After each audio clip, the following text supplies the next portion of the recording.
Bangladesh army university of engineering and technology BAUET ক্যাম্পাসে দিনব্যাপী বসন্ত বরণ ও পিঠা উৎসব 2025 উদযাপন করা হয়। গত বুধবার ফ্যাকাল্টি অ্যান্ড অফিসার্স পয়েন্টে আয়োজিত অনুষ্ঠানে ফিতে কেটে অনুষ্ঠানের উদ্বোধন করেন প্রধান অতিথি বিশ্ববিদ্যালয়ের মাননীয় উপাচার্য ব্রিগেডিয়ার জেনারেল মোহাম্মদ মিজানুজ্জামান।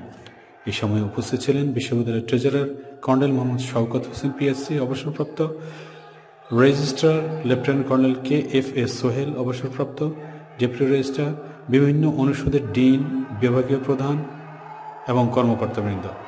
প্রধান অতিথি ও আমন্ত্রিত অতিথিবৃন্দ উদ্বোধনী অনুষ্ঠানের পর বিভিন্ন স্টলগুলো ঘুরে ঘুরে দেখেন এবং আয়োজক শিক্ষার্থীদের সাথে মতবিনিময় করেন। প্রধান অতিথি বলেন, বসন্ত বরণ ও পিঠা উৎসব আয়োজনের মাধ্যমে শিক্ষার্থীদের মাঝে প্রাণচাঞ্চল্য ফিরে এসেছে।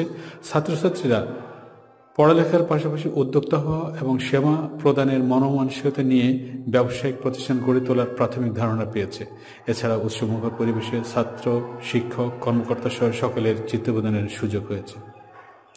উল্লেখ্য, উৎসবে 22টি স্টল সাজিয়েছেন 8টি বিভাগ, বনলতা হল, বড়াল হল, বাউট ক্যাফে এবং 6টি রেন্টাল হল। শিক্ষার্থীরা তাদের বিভিন্ন খাদ্যপণ্য, ব্যতিক্রমধর্মী সব মিষ্টি ও ঝাল পিঠা, জুয়েলারি আইটেম, ফুল, ফলের মালা, মাটির তৈরি জিনিসপত্র, কবিতা ও গল্পের বই, ICT আইটেম এবং নানাবিধ কার্যক্রম ছিল, যার মাধ্যমে তৈরি হয় এক প্রাণবন্ত পরিবেশ।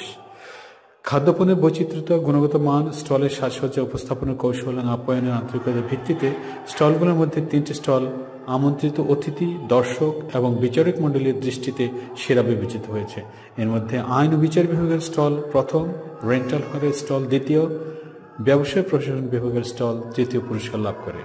অনুষ্ঠান সঞ্চালনা করেন ইংরেজি বিভাগের সহযোগী অধ্যাপক ও IQAC-এর অতিরিক্ত পরিচালক মোহাম্মদ হামিদুর রহমান এবং সমাজবিজ্ঞান বিভাগের বাংলার প্রভাষক আরিফা সুলতানা।